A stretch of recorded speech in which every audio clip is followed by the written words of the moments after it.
Abahlali base-Orlando West baphakamisa inkxalabo ngokulahlwa kwenkunkuma ngongekho semthethweni kummandla. Abahlali bathi imfumba zenkunkuma ezitalatweni zichaphazela ucoceko kunye nomfanekiso woluntu, kwaye zibeka emngciphekweni impilo nendalo esingqongileyo. Amalungu oluntu ngoku acela umasipala waseGoli ukuba aphucule iinkonzo zolawulo lwenkunkuma kwaye enyanzelise izohlwayo eziqatha kwabo baphula umthetho.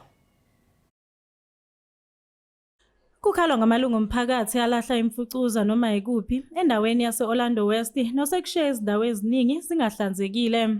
Usehhovisi lekhansela lendawo kwikomiti lomphakathi uthi-ke lesi simo siyakhathaza njengoba uma indawo ihlala ingcolile izoxosha abatshali izimali kanye nezivakashi. Abantu bethu bayalahla.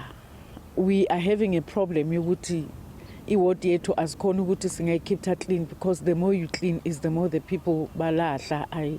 Angazi ukuthi abantu bethu how are they expecting ukuthi sihlale endaweni clean if bazolahla everywhere. So siyacela kumphakathi ukuthi sicela umphakathi wethu uzame ukuthi ukhiphe iward ibe clean. Our ward is a very busy ward. Busy in terms of business, busy in terms of tourism. Okay, if ama-tourists ayadlula as usually, especially on the spot, babona kungcole kanje, how on earth are they going to come back and invest in the ward if iward ingcolile? Akekho umuntu ozofuna ukufaka imali yakhe la kungcole khona.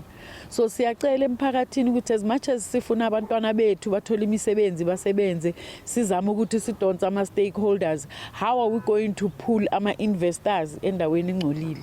Emavikini amabili adlule amalungu omphakathi kanye nongqongqoshe wezemvelo esifundazweni saseGoli baphume umkhankaso wokuhlanjulula le ndawo ngenhloso yokukhuthaza ukuhlanzeka endaweni.